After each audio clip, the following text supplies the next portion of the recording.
ಇದೆ? ఒకటే ಒಂದೇ ಅಂಗಡಿ, ఊరు మొత్తాన్ని. ಅಂಗಡಿ. అయితే అట్లా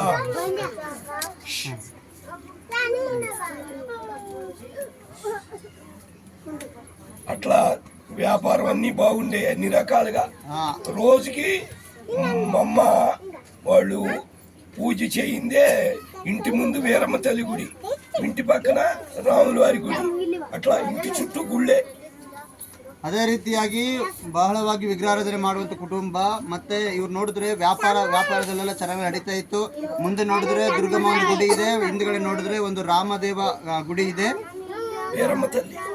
ವೀರಮ್ಮ ತಲ್ಲಿ ಒಂದು ದೇವಸ್ಥಾನ ಇದೆ. ಮಧ್ಯದಲ್ಲಿ ಈ ದೇವಸ್ಥಾನ ಮಧ್ಯದಲ್ಲಿ ಇವರದೊಂದು ಅಂಗಡಿ ಇತ್ತು.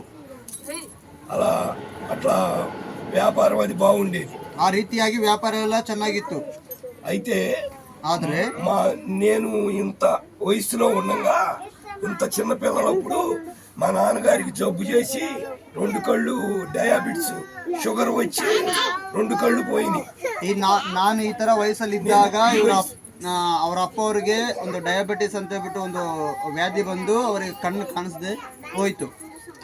అయితే మా అమ్మ అందరు దేవుళ్ళకి పూజ చేసింది. ಆದ್ರೆ ಇವರ ಅಮ್ಮವರು ಎಲ್ಲಾ ದೇವರುಗಳಿಗೆಲ್ಲ ಪೂಜೆ ಮಾಡಿದ್ದಾರೆ. అందరు దేవుళ్ళకి మొక్కింది, ಎಲ್ಲಾ ದೇವರಿಗೆ ಪೂಜೆ ಮಾಡಿದ್ದಾರೆ. అయితే అన్ని పూజలు చేసినా ఎన్ని చేసినా కళ్ళు అయితే రాల. ಅವರೆಲ್ಲ ಎಲ್ಲಾ ದೇವರುಗಳಿಗೆ ಪೂಜೆ ಮಾಡಿದ್ರು ಅಪ್ಪ ಅವ್ರಿಗೆ ಕಣ್ಣು ಬಂದಿಲ್ಲ. అయితే ಆದ್ರೆ ఒక ఆమె వచ్చి అంది, ಒಬ್ಬ ಹೆಂಗಸ ಬಂದು ಹೇಳ್ತಾ ಇದ್ದಾರೆ, నువ్వు అన్ని పూజలు చేసావు కదమ్మా, ನೀವು ಇಷ್ಟೆಲ್ಲಾ ಪೂಜೆ ಮಾಡಿದ್ರಲ್ಲಮ್ಮ, అన్ని చేసావు కదా, ಇದನ್ನೆಲ್ಲ ಮಾಡಿದ್ರಲ್ಲ, నేను ఒక్క పని చెప్తాను చేస్తావా అంది. ನಾನು ಒಂದು ಕೆಲಸ ಹೇಳ್ತೀನಿ ನೀನು ಮಾಡ್ತೀಯಾ ಅಂತಂದ್ರು.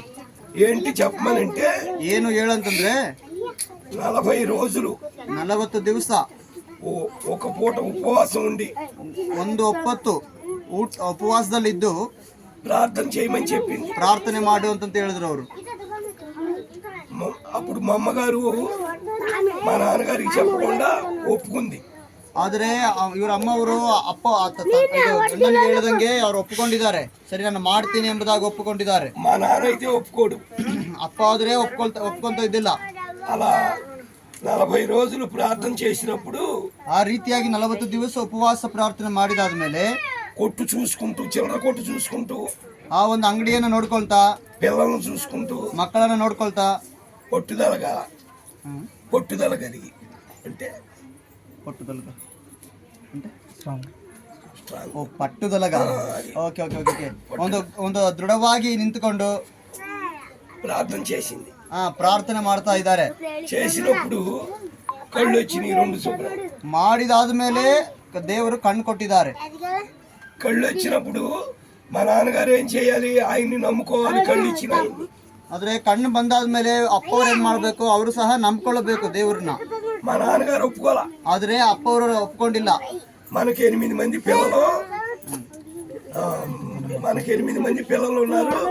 ఆ దేవుడిని నమ్ముకుంటే మన పిల్లల్ని ఎవరో పెళ్లి చేసుకోరు అని ఒప్పుకోల మా నాన్నగారు. ಅಪ್ಪ ಅವ್ರು ಹೇಳಿರುವಂತ ಮಾತೇನಂತಂದ್ರೆ, ನಮ್ಗೆ 8 ಜನ ಮಕ್ಕಳಿದ್ದಾರೆ. 8 ಜನ ಮಕ್ಕಳಿದ್ದಾಗ ನಾವು ಆ ದೇವ್ರು ನಂಬ್ಕೊಬಿಟ್ರೆ ಬೇರೆ ಯಾರು ಬರಲ್ಲ, ನಮ್ಮ ಮಕ್ಕಳಿಗೆ ಮದುವೆ ಆಗೋದಿಲ್ಲ ಅನ್ನೋ ಒಂದು ವಿಷಯದಲ್ಲಿ ಅಪ್ಪ ಅವ್ರು ಬೇಡ ಅಂತ ಹೇಳಿದ್ದಾರೆ. ಅವ್ರ ಅಪ್ಪ ಅವರಂತೂ ದೇವರನ್ನ ನಂಬೇ ಇಲ್ಲ. మనం ప్రార్థన చేస్తే మన చుట్టాలు ఎవరో రారు, మన పిల్లలకి ఎవరికి పెళ్లిళ్ళు అవ్వు, ఆ దేవుణ్ణి నమ్ముకుంటానికి లేదన్నారు మా అమ్మతో. ನಾವು ಪ್ರಾರ್ಥನೆ ಮಾಡಿದ್ರೆ ನಮ್ಮ ಮಕ್ಕಳಿಗೆ ಮದುವೆ ಆಗೋದಿಲ್ಲ, ಮತ್ತೆ ನಮ್ಮ ಇದು ಬಂಧು ಮಿತ್ರರು ಯಾರು ನಮ್ಮನ್ನು ಸೇರೋದಿಲ್ಲ ಅಂತ ಹೇಳ್ಬಿಟ್ಟು ಅಪ್ಪ ಅವ್ರು ಹೇಳ್ತಾ ಇದ್ದಾರೆ. అయితే అలా అన్నప్పుడు కళ్ళు మళ్ళీ 2 పోయింది. ಬಟ್ ಆದ್ರೆ ಆತರ ಹೇಳಿದಾದ್ಮೇಲೆ ಮತ್ತೆ ಕಣ್ಣು ಮತ್ತೆ ಹೊಟ್ಟೋಯ್ತು. కళ్ళు దేవుడు ఇచ్చాడని అంత నా దేవుడు కళ్ళు ఇచ్చాడని కూడా ఆయన దేవుని నమ్మల. ದೇವರು ಒಂದು ಕಣ್ಣು ಕೊಟ್ಟರು ದೇವ್ರು ನಮ್ಮದೇ ಇರೋಂತ ಒಂದು ಕಾರಣ ಕಣ್ಣು ಹೋಯ್ತು. అయితే మా అమ్మగారు మాత్రం దేవుడిని వదిలిపెట్టల. ಆದ್ರೆ ಅಮ್ಮವರು ಮಾತ್ರ ದೇವರಲ್ಲಿ ದೃಢವಾಗಿ ನಿಂತುಕೊಂಡಿದ್ರು. ప్రార్థన చేసుకుంటూ ಪ್ರಾರ್ಥನೆ ಮಾಡೋದಂತೂ ಬಿಟ್ಟಿಲ್ಲ. అయితే అట్లా జరుగుతా ఉంది. ಆದ್ರೆ ಅದೇ ರೀತಿಯಾಗಿ ನಡೀತಾ ಇದೆ. అట్లా జరుగుతా ఉన్నా ఆయన మళ్ళీ దేవుణ్ణి క్షమాపణ అడగల. కళ్ళు రావాలని కూడా ఆ దేవుని మీద అసలు అంత కార్యం చేసినా దేవుణ్ణి నమ్మల. ಅದು ಅದೇ ರೀತಿ ನಡೀತಾ ಇರಬೇಕಾದ್ರೂ ಅಪ್ಪ ಅವ್ರಿಗೆ ಒಂದು ಮಾನಸಾಂತರ ಅನ್ನೋದು ಬಂದಿಲ್ಲ, ಅವ್ರು ఒప్పుಕೊಂಡು ಇಲ್ಲ దేవుడిನ. అయితే ఎన్ని హాస్పిటల్కి తిరిగినా ఎన్ని చేసినా ఉన్న డబ్బులు మొత్తం అయిపోయినాయి కానీ కళ్ళు మాత్రం రాల. ಎಷ್ಟು ಹಾಸ್ಪಿಟಲ್ ತಿರುಗಾಡಿದ್ರು, ಎಷ್ಟು ಎಲ್ಲೆಲ್ಲೋ ಹೋಗಿ ಬಂದ್ರು, ಎಷ್ಟು ದುಡ್ಡು ಖರ್ಚು ಮಾಡಿದ್ರು ಇವರಿಗೆ ವಾಸನೆ ಆಗಿಲ್ಲ. ఒక్కొక్క హాస్పిటల్లో నెల రోజులు కూడా ఉన్న రోజులు ఉన్నాయి. ಒಂದು ಹಾಸ್ಪಿಟಲ್ ಅಲ್ಲಿ 30 ದಿನಗಳು ಕಳೆದಿರುವಂತ ಒಂದು ಸಮಸ್ಯೆ ಇದೆ. అయితే రాల, ಆದರೂ ಬಂದಿಲ್ಲ. అయితే మా నాన్నగారికి జబ్బు చేసి మళ్ళీ చనిపోయే ముందు మాత్రం ఆయనే నిజమైన దేవుడని ఒప్పుకున్నాడు. ಆದರೆ ಇವರ ಅಪ್ಪ ಅವ್ರಿಗೆ ಒಂದು ಅನಾನುಕೂಲದಲ್ಲಿ ಇರುವಂತ ಒಂದು ಸಮಸ್ಯೆದಲ್ಲಿ ಒಂದು ರೋಗ ಬಂದು ಆ ರೋಗದಲ್ಲಿ ಕೊನೆಯದಾಗಿ ಸಾಯುವಂತ ಸಮಯದಲ್ಲಿ ಅವರು ಒಪ್ಕೊಂಡಿದ್ದಾರೆ ದೇವರೇ ನಿಜವಾದ ಯೇಸು ಕ್ರಿಸ್ತ ಅಂತ ಹೇಳಿ. ఒప్పుకున్నాడు కానీ కళ్ళు అయితే రాలేదు. దేవుణ్ణి మాత్రం చనిపోయే ముందు మాత్రం ఆయనే నిజమైన దేవుడని ఒప్పుకున్నాడు. ಆದ್ರೆ ಅವರು ಸತ್ತೋಗಬೇಕಾದ್ರೆ ಅವ್ರು ಒಪ್ಕೊಂಡಿರೋದು ಮಾತೇನಂತಂದ್ರೆ ನಿಜವಾದ ದೇವರು ಯೇಸು ಕ್ರಿಸ್ತನೇ ಎಂಬುದಾಗಿ ಒಪ್ಪಿಕೊಂಡು ಅವರು ಸತ್ತೋಗಿದ್ದಾರೆ ಎಂಬುದಾಗಿ. మేము 4 అన్నదమ్ములు, ಇವರು 4 ಅಣ್ಣ ತಮ್ಮಂದಿರಿದ್ದಾರೆ, 4 ఆడపిల్లలు, 4 ಜನ ಇದು ಹೆಣ್ಮಕ್ಳಿದ್ದಾರೆ. అయితే మా నాన్నగారి కళ్ళ జబ్బు నిమిత్తంగా ఉన్న డబ్బులన్నీ అయిపోయినాయి. ಅಪ್ಪ ಅವ್ರಿಗಿದ್ದಂತ ಒಂದು ಕಣ್ಣಿನ ಸಮಸ್ಯೆ ರೀತಿಯಾಗಿ ಇವ್ರ ಹತ್ರ ಇರುವಂತ ಎಲ್ಲಾ ದುಡ್ಡು ಖರ್ಚು ಮಾಡಿದ್ದಾರೆ. అది మేమున్న ఊరు బాగా పల్లెటూరు. ಅದು ಇವರಿದ್ದಂತ ಒಂದು ಊರಿದೆಯಲ್ಲ, ಅದು ಒಂದು ಹಳ್ಳಿ. అది వాన వస్తే ఎంత లోతు బురద ఉంటుంది. ಅಲ್ಲಿ ಒಂದು ಮಳೆ ನೀರು ಏನಾದ್ರು ಬಂದ್ರೆ, ಮಳೆ ಜೋರಾಗಿ ಬಂದು ಏನಾದ್ರು ನಿಂತ್ಕೊಂಡ್ರೆ ಇದು ಕೆಸರು, ಆ ಕೆಸರೇ ಇಲ್ಲಿವರೆಗೆ ಬರ್ತಾ ಇತ್ತಂತೆ ಎಂಬುದಾಗಿ ಹೇಳ್ತಾ ಇದ್ದಾರೆ. అయితే ఆ ఊరు నుంచి ఎక్కడన్నా హాస్పిటల్కి వెళ్ళాలంటే ఏదన్నా వస్తే 4 పట్టుకుని మామూలుగా మంచం మీద పడుకోబెట్టి 4 ఎత్తుకెళ్ళాలి పక్కన ఊరికి. ಆದ್ರೆ ಯಾರಿಗಾದ್ರೂ ಒಂದು ಅನಾರೋಗ್ಯದ ಸಮಸ್ಯೆ ಏನಾದ್ರು ಬಂದ್ರೆ ಅಲ್ಲಿಂದ ಯಾರಾದ್ರೂ ಒಬ್ಬರನ್ನ ಹಾಸ್ಪಿಟಲ್ ಕರ್ಕೊಂಡು ಹೋಗ್ಬೇಕಂತಂದ್ರೆ ಅವಾಗೆಲ್ಲ ಒಬ್ಬರನ್ನ ಈ ಬೆಡ್ ಮೇಲೆ ಮಲಗಿಸ್ಬಿಟ್ಟು ಅವರೇ ಎತ್ಕೊಂಡು ಹೋಗ್ತಾ ಇದ್ರು ಎಂಬುದಾಗಿ. 4 ಕಿಲೋಮೀಟರ್ 5 ಕಿಲೋಮೀಟರ್ ನಡవాలి. 4 ಕಿಲೋಮೀಟರ್ 5 ಕಿಲೋಮೀಟರ್ ನಡೆಯಬೇಕಾಗಿತ್ತು. అక్కడ ఉంటుంది హాస్పిటల్. ಅಲ್ಲಿಗೆ ಆ 4-5 ಕಿಲೋಮೀಟರ್ ಹೋದ್ರೇನೆ ಹಾಸ್ಪಿಟಲ್ ಅಲ್ಲಿ ಸಿಗುತ್ತದೆ. అయితే మరి ఇక అక్కడ ఉండలేక పక్కన రోడ్డు మీద వేరే ఊరు, ಮೇನ್ ರೋಡ್ ಮೇಲೆ ఉండే ಊರ್లోకి వచ్చేసాం. ಆದ್ರೆ ಅಲ್ಲಿರೋದಕ್ಕಾಗದೆ ನಾವು ಇನ್ನೊಂದು ಊರಿಗೆ ನಾವು ಬಂದ್ವಿ. ಅದು ಮೇನ್ ರೋಡ್ಗೆ ಇರುವಂತ ಒಂದು ಹತ್ತಿರವಾದಂತ ಊರು. ఇదంతా చెప్పేది నేను ఈ వయసులో ఉండి తెలిసి తెలవని వయసు, ఇట్లాంటి వయసు. ನಾ ಇದನ್ನೆಲ್ಲ ಹೇಳ್ತಾ ಇರೋದು ಯಾವಾಗ ಅಂತಂದ್ರೆ ನನಗೆ ಬುದ್ಧಿ ತಿಳಿದಾಗಲ್ಲ, ಇಷ್ಟು ವಯಸ್ಸಲ್ಲಿ ಇದ್ದಾಗ ನಾನು ಅದನ್ನ ಹೇಳ್ತಾ ಇರೋದು ನಿಮಗೆ. అయితే ఇక్కడికి ఇంకి అని పక్కన ఊరు వచ్చేసాం. ఊరు వచ్చినాక మేము 4 అన్నదమ్ములు, 2 అన్నదమ్ములు ఆ ఊళ్ళోనే ఉంటారు. ఆ ఊళ్ళో చిల్లర కొట్లు పెట్టుకున్నారు. ನಾವು 4 ಅಣ್ಣ ತಮ್ಮಂದಿರಿದ್ದೀವಿ. ನಾವು ಮತ್ತೆ ನೀವೇ ಚಿನ್ನವರು. ಓಕೆನಾ, ಇವ್ರಕ್ಕಿನ್ನ ದೊಡ್ಡವರು ಇದ್ದಾರೆ. ಅವರು 3 ಜನನು ಬಂದು ಇವಾಗ ಸಿಟಿ ಕಡೆ ಇಬ್ರು ಬಂದ್ಬಿಟ್ಟು ಇನ್ನೊಂದು ಊರಲ್ಲಿ, ಆ ಊರಿಂದ ಇನ್ನೊಂದು ಊರಿಗೆ ಬಂದು ಅಲ್ಲೇ ನಿವಾಸವಾಗಿದ್ದಾರೆ. ಅಲ್ಲೇ ಇರುವಂತದ್ದು ಅಂದ್ರೆ ಒಂದು ಚಿಕ್ಕ ಒಂದು ಕೊಠಡಿ ಮಾಡ್ಕೊಂಡು ಅಲ್ಲಿ ಒಂದು ಅಂಗಡಿಯನ್ನು ಮಾಡ್ಕೊಂಡಿದ್ದಾರೆ. ಫಸ್ಟ್ 2 ಅక్కడ ಚಿಲ್ಲರ ಕೊಟ್ಟು పెట్టుకున్నారు. ದೊಡ್ಡ ಅಣ್ಣ ಮತ್ತೆ ಚಿಕ್ಕ ಅಣ್ಣ ಬಂದ್ಬಿಟ್ಟು ಅವ್ರು ಅಲ್ಲೇ ಒಂದು ಚಿಕ್ಕದ ಅಂಗಡಿ ಮಾಡ್ಕೊಂಡು ಅಲ್ಲೇ ಇದ್ದಾರೆ. 3-4 ಬಿಸಿನೆಸ್ ನಿಮಿತ್ತಂగా ಗುಡಿವಾಡ వచ్చేసాం. ಗುಡಿವಾಡ అంటే ಟೌನ್. ಓಕೆ, ಇದು ಮೂರನೇ ಅವರು ಮತ್ತೆ 4ನೇ ಅವರು ಇವರೇ. ಕೇಳಿಸ್ಕೊಳ್ತಾ ಇದ್ದೀರಾ? ಕೇಳಿಸ್ಕೊಳ್ತಾ ಇದ್ದೀರಾ? 3-4ನೇ ಅವರು ಇವರು ಮತ್ತೆ ಇವ್ರ ಅಣ್ಣ ಬಂದ್ಬಿಟ್ಟು ಬಿಸ್ನೆಸ್ ಮಾಡೋದ್ರ ನಿಮಿತ್ತವಾಗಿ ಇವರು ಒಂದು ಸಿಟಿ ಕಡೆ ಬಂದ್ರು. ಅದು ಗುಡಿವಾಡ ಅನ್ನುವಂತ ಊರಲ್ಲಿ. అక్కడ వచ్చి బిజినెస్ మొదలు పెట్టాం. అక్కడ ಅಲ್ಲಿ ಬಂದು ನಾವು ಬಿಸ್ನೆಸ್ ಮಾಡಕ್ ಸ್ಟಾರ್ಟ್ ಮಾಡಿದ್ದಾರೆ. ಇವರು బిజినెస్ మొదలు పెట్టాం కానీ మేము మాత్రం మమ్మల్ని ఎగతాళి చేస్తారని పూజ చేసేవాళ్ళం కాదు, ప్రార్థన చేసేవాళ్ళం కాదు. ಆದ್ರೆ ಅಲ್ಲಿ ಬಂದಿದ ತಕ್ಷಣ ನಾವು ವ್ಯಾಪಾರ ಏನೋ ಸ್ಟಾರ್ಟ್ ಮಾಡಿದೀವಿ. ಬಟ್ ಆದ್ರೆ ಇದು ಯಾರಾದ್ರೂ ನಮ್ಮನ್ನ ಗೇಲಿ ಮಾಡ್ತಾರೇನೋ, ಯಾರಾದ್ರೂ ನಮ್ಗೆ ಏನಾದ್ರು ಹೇಳ್ತಾರೇನೋ ಅಂತ ಒಂದು ವಿಷಯಕ್ಕಾಗಿ ನಾವು ಪ್ರಾರ್ಥನೆನೂ ಮಾಡ್ತಾ ಇಲ್ಲ, ಪೂಜೆನೂ ಮಾಡ್ತಾ ಇಲ್ಲ, ಸೆಂಟ್ರಲ್ ಇದ್ವಿ. అట్లా వ్యాపారం బాగా చేసేవాళ్ళం. ಆದ್ರೆ ವ್ಯಾಪಾರ ಮಾತ್ರ ಚೆನ್ನಾಗಿ ನಡೀತಾ ಇತ್ತು. రోజుకి మామూలుగా 2000-3000 సంపాదించేవాళ్ళం. వెజిటేబుల్ కూరగాయలు బిజినెస్. ದಿನಕ್ಕೆ ಏನಿಲ್ಲ ಅಂತಂದ್ರೂ 2000ದಿಂದ 3000 ವರೆಗೂ ನಮ್ಗೆ ಆದಾಯ ಇತ್ತು. Vegetable business. అదే ఇది తరకారి వ్యాపార ಮಾಡುವಂತಿದ್ರು. అట్లా డబ్బులు వస్తా ఉన్నా ఎన్ని డబ్బులు వచ్చినా కూడా చివరికి ఏమి ఉండేవి కాదు. ಆದ್ರೆ ಅದೇ ರೀತಿಯಾಗಿ ಅಷ್ಟೊಂದು ಸಂಪಾದನೆ ಮಾಡುವಂತ ಮನೆಯಲ್ಲಿ ಅದೆಷ್ಟು ಬಂದ್ರೂ ಮನೆಯಲ್ಲಿ ಇರ್ತಾನೆ ಇದ್ದಿಲ್ಲ. అప్పుడు పెళ్లి కూడా చిన్న పెళ్లి అవ్వకముందు అయితే ఎన్ని డబ్బులు వచ్చినా వస్తమైతే వచ్చేవి కానీ రూపాయి కూడా మిగిలేదు కాదు. మళ్ళీ వేరే అలవాటు కానీ వేరే ಬ್ಯಾಡ್ ಹ್ಯಾಬಿಟ್ಸ್ కానీ ಏಮಿ లేవు. ಆದ್ರೆ ಅದು ಇವ್ರಿಗೆ ಇನ್ನೂ ಮದುವೆನೂ ಆಗಿಲ್ಲ. ಆ ಒಂದು ಸಮಯದಲ್ಲಿ ನಡೆದಿರುವಂತ ಘಟನೆ ಅದೇನಂತಂದ್ರೆ ಅಷ್ಟೊಂದು ಬಿಸ್ನೆಸ್ ಆದ್ರೂ ಮನೆಯಲ್ಲಿ ₹1 ಇರ್ತಾ ಇಲ್ಲ, ಎಲ್ಲಾನು ಹೋಗ್ತಾ ಇದೆ.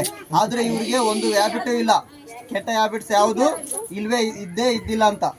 వస్తా ఉండే కానీ రూపాయి మిగిలేదు కాదు. ಬರ್ತಾ ಇದೆ, బట్ ಆದ್ರೆ ದುಡ್ಡೆಲ್ಲ ಬರ್ತಾ ಇದೆ, ಆದ್ರೆ ನಮ್ಮ ಹತ್ರ ಇರ್ತಾ ಇಲ್ಲ ಅದು. అయితే ఇట్లా జరుగుతూ ఉంటే ಈ ತರ ನಡೀತಾ ಇದ್ರೆ జరుగుతూ ఉంటే మా అక్కయ్య దేవుని నమ్ముకుంది బాగా.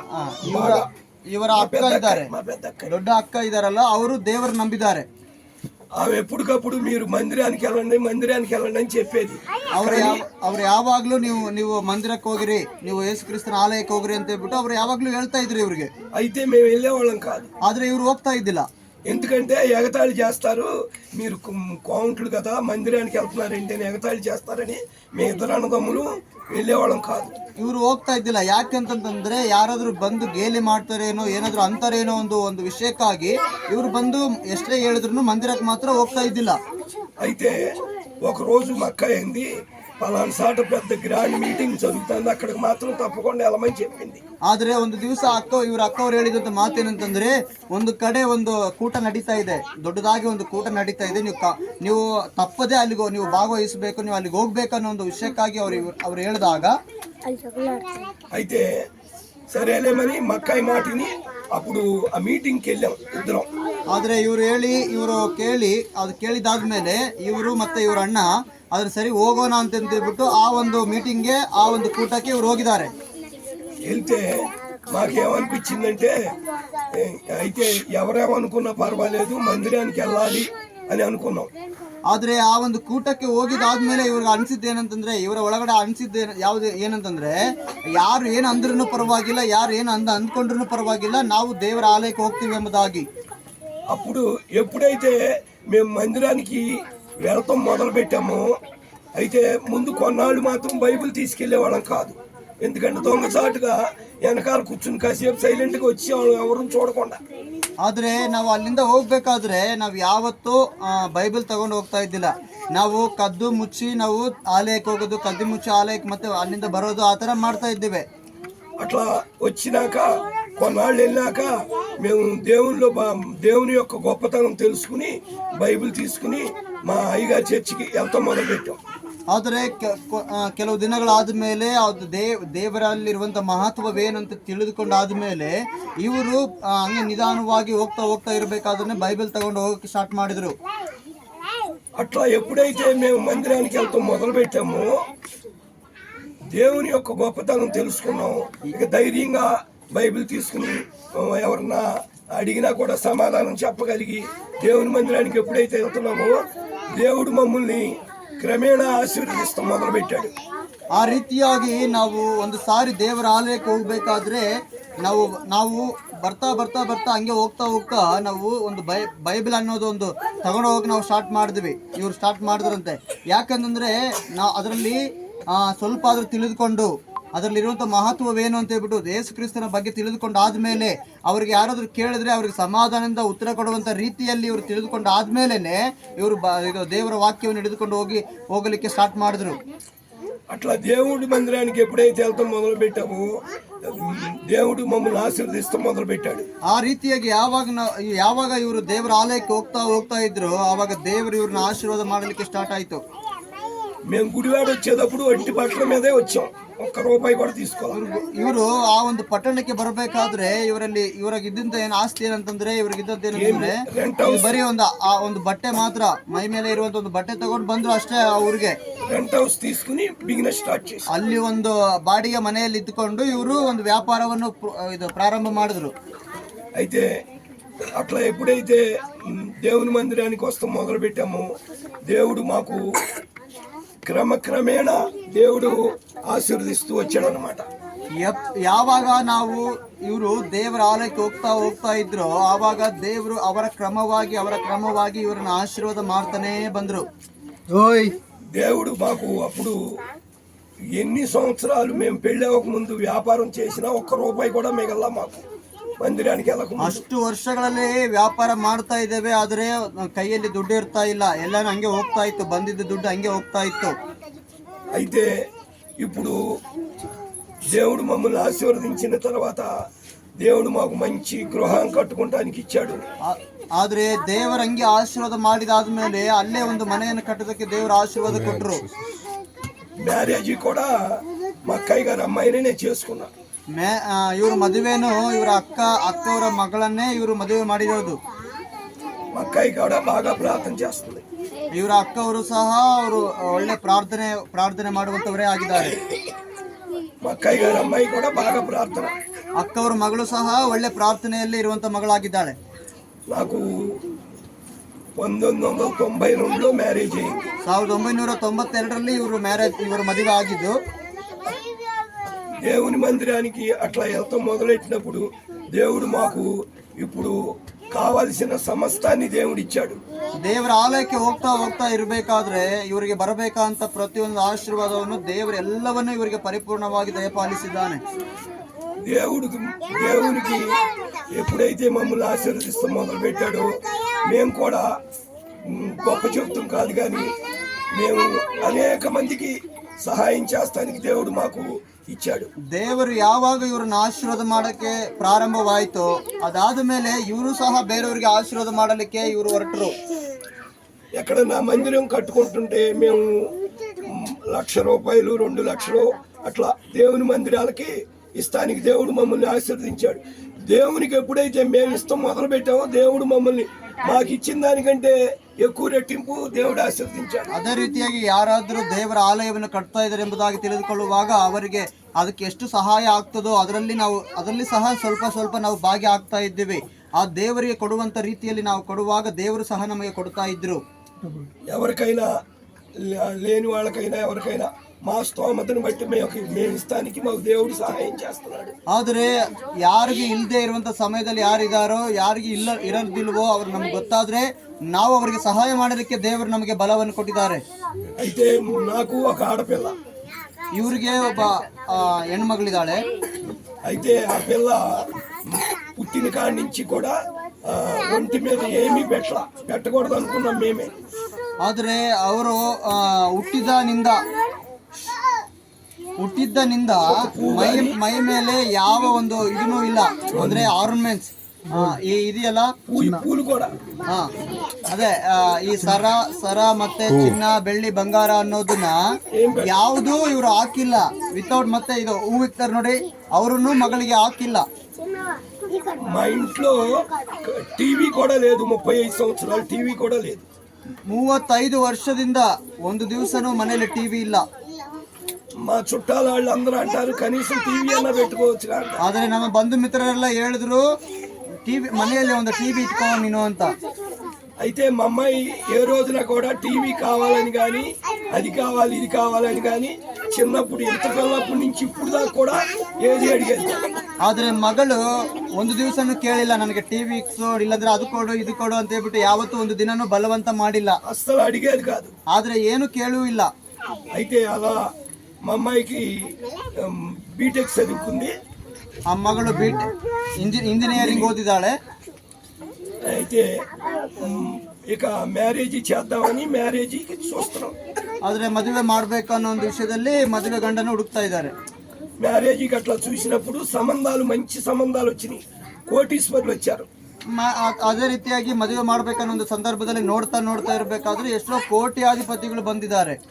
కోటీశ్వరులు వచ్చాడు అన్నారు, గోల్డ్ పెట్టుకుంటే చేసుకుంటాం అన్నారు. ಆದ್ರೆ ಅವ್ರು ಹೇಳಿದ ಮಾತೇನಂತಂದ್ರೆ, ಕೋಟ್ಯಾಧಿಪತಿಗಳು ಬಂದು ಹೇಳಿದ್ದೇನಂತಂದ್ರೆ, ನೀವು ಮೈ ಮೇಲೆ ಇದು ಗೋಲ್ಡ್ ಹಾಕಿದ್ರೆ, ಆರ್ನಮೆಂಟ್ಸ್ ಹಾಕಿದ್ರೆ, ಸರ ಆಗಲಿ ಇಲ್ಲಾಂದ್ರೆ ವಾಲೆ ಆಗಲಿ ಇಲ್ಲಾಂದ್ರೆ ಏನಾದ್ರೂ ಒಂದು ಹಾಕಿದ್ರೆ ಮಾತ್ರ ನಾವು ಮದುವೆ ಮಾಡ್ಕೊಂತೀವಿ, ಇಲ್ಲಾಂದ್ರೆ ಮಾಡಲ್ಲ ಅಂತ ಹೇಳಿದ್ದಾರೆ. అయితే మా అమ్మాయి ఏమందంటే, నాకు పెళ్ళి అవ్వకపోయినా పర్వాలేదు కానీ నేను మాత్రం పెట్టుకోలేదు. ಆದ್ರೆ ಮಗಳು ಹೇಳಿರುವಂತ ಮಾತೇನಂತಂದ್ರೆ, ನನಗೆ ಮದುವೆ ಆಗಿಲ್ಲದ್ರೂ ಪರವಾಗಿಲ್ಲ, ನಾನು ಆರ್ನಮೆಂಟ್ಸ್ ಮಾತ್ರ ಹಾಕಲ್ಲ ಅಂತ. మ్యారేజ్ కూడా మామూలుగా మంగళసూత్రం కానీ అట్లాంటివి ఏమీ లేవు. ಆದ್ರೆ ಮದುವೆ ಮಾಡುವಾಗಲೂ ಸಹ ಮಂಗಳಸೂತ್ರ ಅನ್ನೋದು ಯಾವಾಗ ಆಕೆಯೇ ಇಲ್ಲ. అయితే అట్లాంటి మనిషి వస్తేనే నేను నాకు అట్లా ఏం పెట్టుకోవాలని మనిషి కావాలి అని వస్తేనే నేను చేసుకుంటానండి. ಆದ್ರೆ ಆ ಮಗಳು ಹೇಳಿರುವಂತ ಮಾತೇನಂತಂದ್ರೆ ನನಗೆ ಏನು ಹಾಕಬೇಡ ಅಂತ ಹೇಳುವಂತ ಗಂಡೆ ನನಗೆ ಬೇಕು ಅಂತ ಹೇಳ್ಬಿಟ್ಟು ಪಟ್ಟೆ ಹಿಡಿದು ಕುತ್ಕೊಂಡಿದ್ರು. సరే ఆమె ప్రార్థన చేసుకుంటుంది. ప్రార్థన బాగా చేస్తుంది మా అమ్మాయి. ಪ್ರಾರ್ಥನೆ ಮಾತ್ರ ಚೆನ್ನಾಗಿ ಮಾಡ್ತಾಳೆ. అట్లా జరుగుతూ ఉంటే మామూలుగా వీళ్ళు వచ్చారు. ಅದೇ ರೀತಿಯಾಗಿ ಮಾಡ್ತಾ ಇರ್ಬೇಕಾದ್ರೆ ನಮ್ಮ ಬ್ರದರ್ ಪ್ರೇಮ್ ಅವರು ಹೋದ್ರು.